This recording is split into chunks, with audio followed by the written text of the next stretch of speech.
There's a moment, quiet, almost invisible, that happens just before someone realizes their marriage is ending.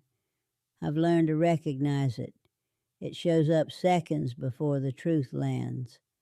A flicker of confusion mixed with clarity, as if part of them is known for years, but another part kept bargaining for more time. I've seen that moment more times than I can count. Last year, a woman named Diane came to see me with her husband. He had suggested couples counseling, and she arrived hopeful. She believed the suggestion meant commitment, that it meant he wanted to fight for them. Most people believe that. They hear therapy and think it's a lifeline. But within the first 10 minutes, I knew what was really happening. He wasn't there to repair the marriage. He was there to document its ending. He wanted proof for himself, for his family, and for his lawyer that he had done everything. His decision had already been made. The paperwork just hadn't caught up yet. Diane talked about remodeling their kitchen. She spoke excitedly about a vacation planned for the fall. She was still living in the future they had built together. Her husband sat beside her, quiet in a very specific way. Not angry, not defensive, just absent. I've come to recognize that stillness as someone whose body is present, but whose heart has already moved out. About halfway through the session it happened. Diane stopped mid-sentence. She turned toward him and said his name, not as a statement, but as a question. And in that pause, everything clicked. You could see it on her face. And the moment the story she'd been telling herself finally collapsed under the weight of what she already knew.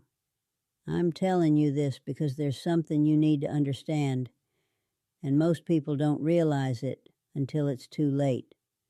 By the time many couples walk into a therapist's office, the marriage is already on life support.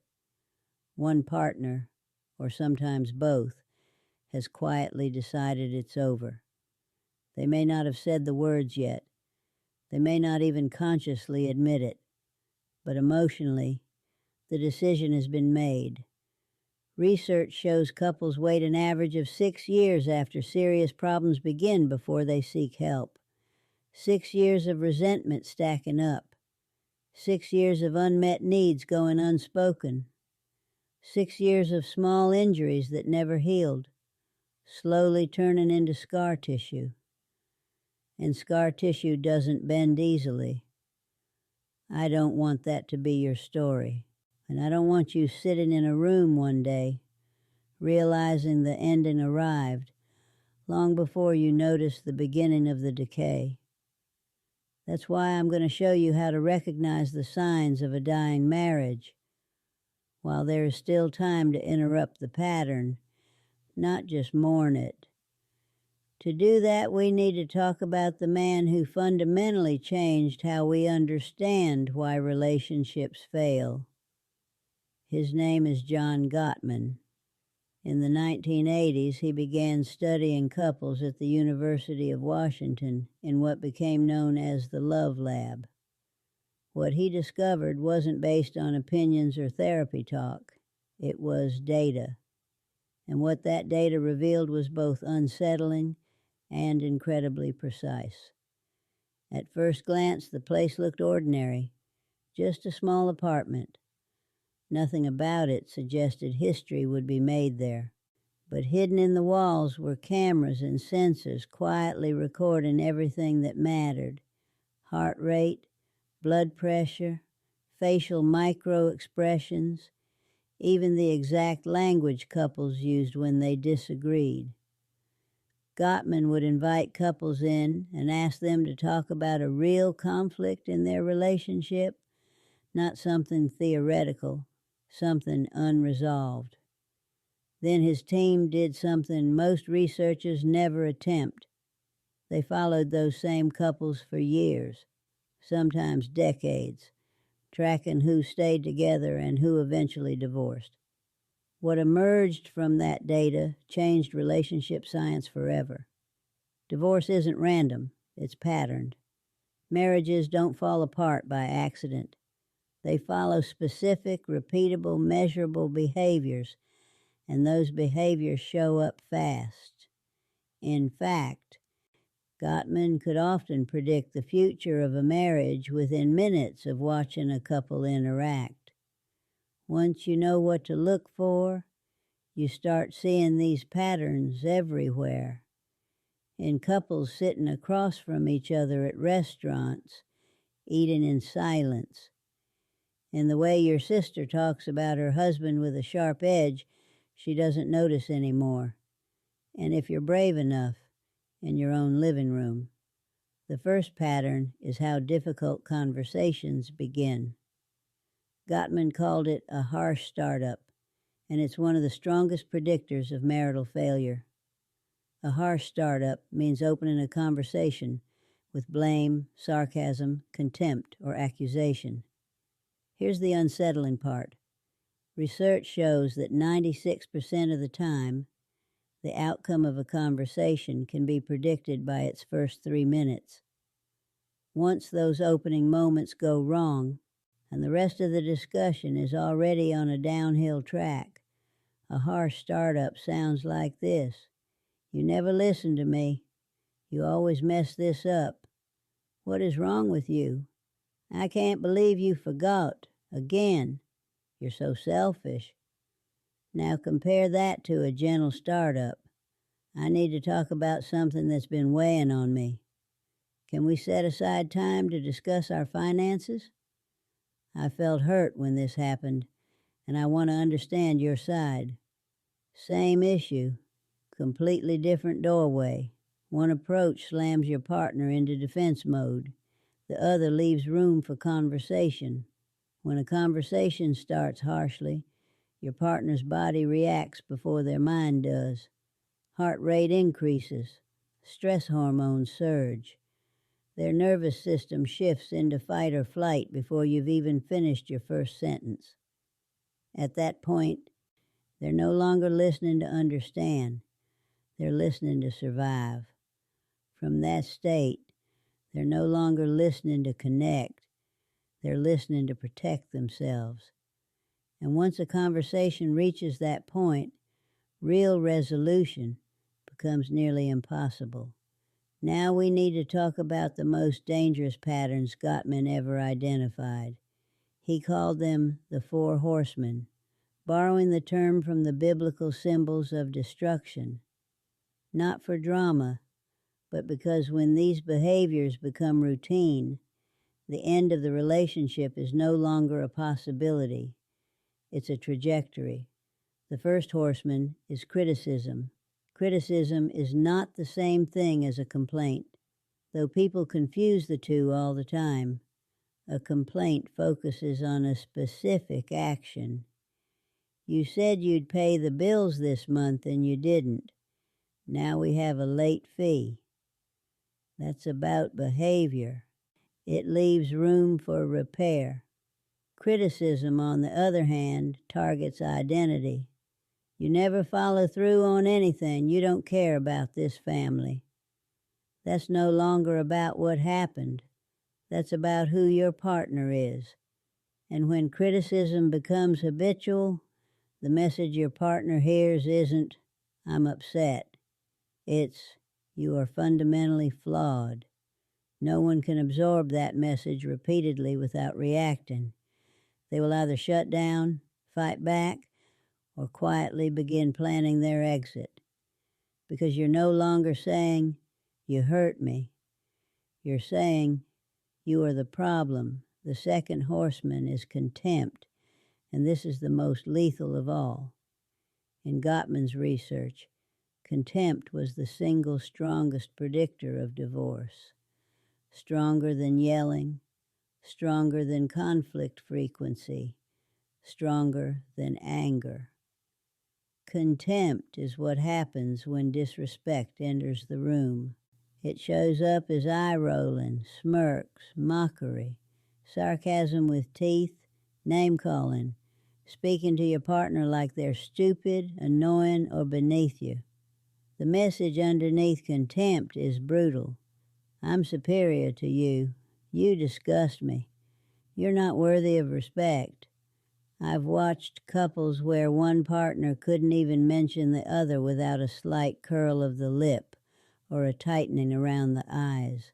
Those marriages didn't survive, not once, because contempt destroys the foundation marriage is built on, mutual admiration and friendship. Without those, there's nothing left to repair.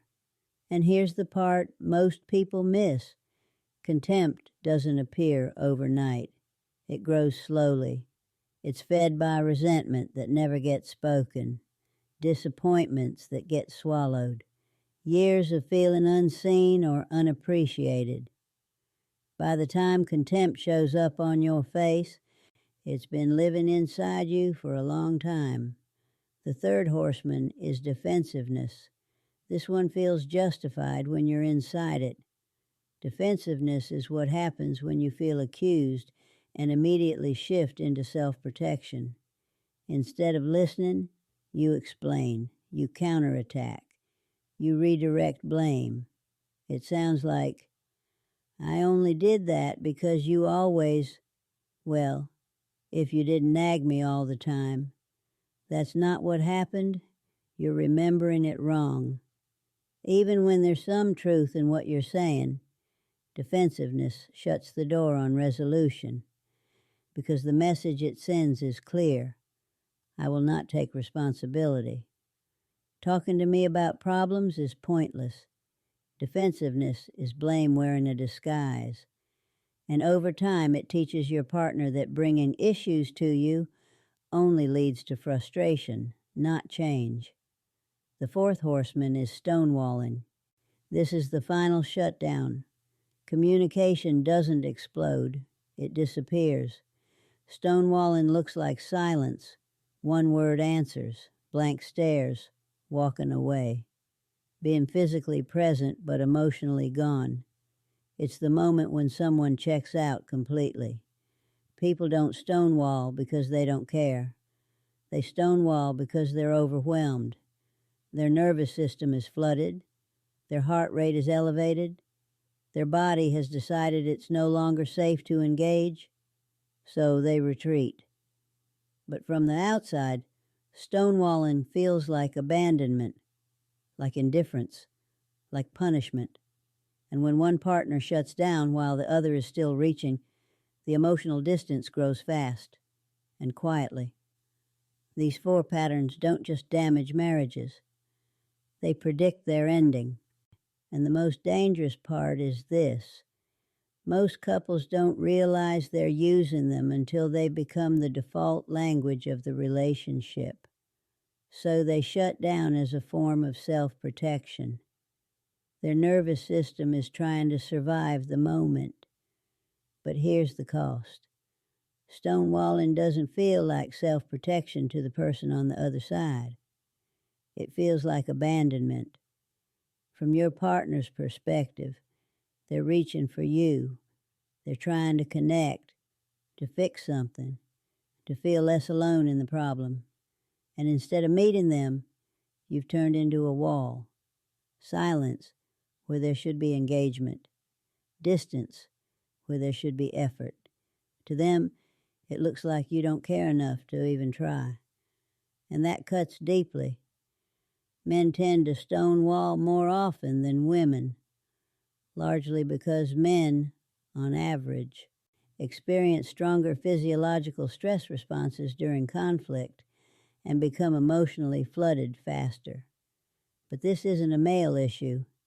Anyone can stonewall. Anyone can disappear mid-conversation. Now this part matters more than anything else. Every couple does these things sometimes. Every relationship has moments of criticism. Everyone gets defensive. Even contempt slips out on bad days. That's not what destroys marriages. What destroys them is repetition, intensity. The moment these behaviors stop being occasional and start becoming your default way of communicating. And even more important than the mistake itself is what happens after. This is where strong marriages separate from failing ones. Repair. A repair attempt is any effort to interrupt the downward spiral, any attempt to soften the moment before it turns toxic. It might be a joke that breaks the tension. A hand reached across the table, a pause followed by, "Wait, can we start over? I came in too hot." Sometimes it's simply saying, "I can see how upset you are, and I don't want us to hurt each other." In healthy marriages, repair attempts work, not because the problem magically disappears, but because both people are willing to slow down, regulate themselves, and try again. The issue can wait. The relationship comes first. In marriages that fail, repairs either never happen, or worse, they're rejected. One partner reaches out and the other shuts it down, again and again. When repair attempts consistently fail, the relationship is no longer just struggling, it's in danger. There's one more finding from Gottman's research that stays with me. The couples who remained happily married responded to each other's bids for connection about 86% of the time. Couples who eventually divorced responded only 33% of the time. A bid for connection is any attempt to say, "Are you here with me?" It can be small. "Look at that dog. Did you see what your mom posted? I had the weirdest dream." Or it can be heavy. "I'm really worried about my father. I need to talk about what happened at work." These are invitations, tiny reaches across emotional space. When you turn toward a bid, you acknowledge it. You engage. You show interest. When you turn away, you ignore it or stay distracted. When you turn against, you respond with irritation, sarcasm, or dismissal. Marriages don't usually end because of one big betrayal. They end because of hundreds of small moments where one person reached and the other wasn't there. Those moments feel small, forgettable, like they don't count, but they are everything. Every time you look up from your phone when your partner starts talking, you're making a deposit into the emotional account of your relationship. Every time you stay glued to a screen, respond with a shrug, or let their words drift past you, you're making a withdrawal. One moment doesn't matter much on its own, but years of them add up. Couples with a healthy balance can survive almost anything. They can have an ugly fight, say the wrong things, hurt each other, and still recover. Why? Because they've built reserves of goodwill, trust, a history of turning toward each other. Couples who are emotionally overdrawn don't have that cushion. For them, one bad argument can be the final straw. I watched this happen with my own granddaughter and her husband, not all at once, slowly, quietly. I watched them turn away from each other hundreds of times.